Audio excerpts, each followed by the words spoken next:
নমস্কার বন্ধুরা, তোমরা জানো আজ মোহনবাগান দল তারা বেঙ্গালুরু এফসির বিরুদ্ধে নিজেদের ঘরের মাঠে ফাইনাল ম্যাচে মুখোমুখি হয়েছিল, যেখানে আজ মোহনবাগান ও বেঙ্গালুরু এফসি দুই দলই কিন্তু দুর্দান্ত পারফরমেন্স দিয়ে আজকের এই হাই ভোল্টেজ ম্যাচটা সম্পূর্ণ করে।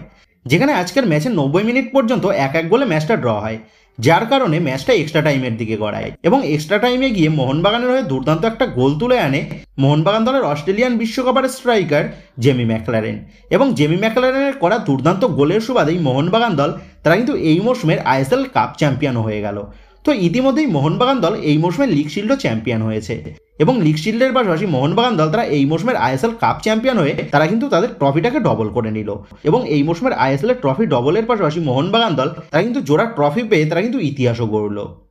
তো যাই হোক, এবার যদি কথা বলা যায় এই মৌসুমের আইএসএল এর শেষে কোন কোন দল বা কোন কোন প্লেয়াররা কোন কোন অ্যাওয়ার্ড পেল সেই বিষয় নিয়ে, তো অ্যাওয়ার্ড লিস্টে সর্বপ্রথম যে অ্যাওয়ার্ডটা উঠে এসেছে সেটা হচ্ছে গ্রাসরুট অ্যাওয়ার্ড। তো এই গ্রাসরুট অ্যাওয়ার্ডটা পেয়েছে জামশেদপুর এফসি এবং জামশেদপুর এফসি তারা এই গ্রাসরুট অ্যাওয়ার্ডের জন্য তারা পেয়ে গেছে 10 লাখ টাকা। এবং গ্রাসরুট অ্যাওয়ার্ডের পর দেওয়া হয় best elite youth program reward. তো এই রেওয়ার্ডটা পেয়েছে পাঞ্জাব এফসি এবং এই রেওয়ার্ডের জন্য পাঞ্জাব এফসি তারা পেয়েছে 10 লাখ টাকা। তারপর দেওয়া হয় প্লেয়ারদের অ্যাওয়ার্ড, মানে গোল্ডেন বুট, গোল্ডেন গ্লাভস এবং গোল্ডেন বলের অ্যাওয়ার্ড, যেখানে গোল্ডেন গ্লাভসটা পায় বিশাল কায়েত। তো বিশাল কায়েত সে যে এই মৌসুমে গোল্ডেন গ্লাভসটা পেতে চলেছে সেটা কিন্তু অনেক আগেই নিশ্চিত হয়ে গেছিল, আর সেই সুবাদেই বিশাল কায়েত সে কিন্তু এই মৌসুমের গোল্ডেন গ্লাভসটা পেয়ে গেল এবং বিশাল কায়েত সে গোল্ডেন গ্লাভস পাওয়ার পাশাপাশি সে কিন্তু পেয়ে গেল 2.5 লাখ টাকা। তো গোল্ডেন গ্লাভস অ্যাওয়ার্ডের পর দেওয়া হয়েছে গোল্ডেন বুট অ্যাওয়ার্ড, আর এই মৌসুমের গোল্ডেন বুট অ্যাওয়ার্ডটা কে পাবে সেটা কিন্তু অনেক আগেই নির্ধারিত হয়ে গেছিল নর্থ ইস্ট ইউনাইটেড এফসির স্ট্রাইকার আলাদিন আজহারের করা দুর্দান্ত পারফরমেন্সের নিরিখে। তো আলাদিন আজহারে সে কিন্তু পেয়ে গেছে এই মৌসুমের গোল্ডেন বুট অ্যাওয়ার্ড এবং গোল্ডেন বুট অ্যাওয়ার্ডের পাশাপাশি আলাদিন সে পেয়েছে 2.5 লাখ টাকার চেক। তবে সবথেকে অবাক করার বিষয়টা বেরিয়ে এসেছে গোল্ডেন বলের অ্যাওয়ার্ডটা, কারণ এই মৌসুমের গোল্ডেন বল অ্যাওয়ার্ডের কন্টেন্ডার হিসাবে আলাদিন আজহারের পাশাপাশি মোহনবাগান দলের ভারতীয় ক্যাপ্টেন সুভাশিস বোস।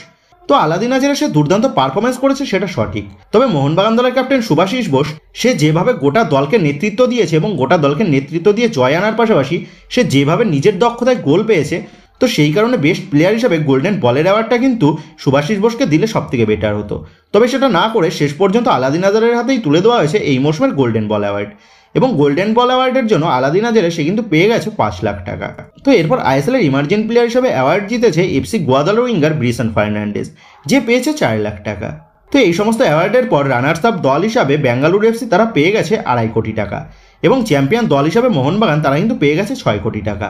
তো এইরকমই প্রাইজ মানি এবং প্রাইজ কিন্তু ডিস্ট্রিবিউট করা হয়েছে এই মৌসুমের আইএসএল এর ফাইনালের শেষে। তো বন্ধুরা, তোমাদের মতে এই মৌসুমের গোল্ডেন বলের যে অ্যাওয়ার্ডটা আলাদিনকে দেওয়া হয়েছে সেটা কি সুভাশিস বোসকে দেওয়াটা বেটার ছিল? এই বিষয়ে তোমাদের কি মতামত তা কিন্তু অবশ্যই নিচে কমেন্ট করে জানিয়ে দিও।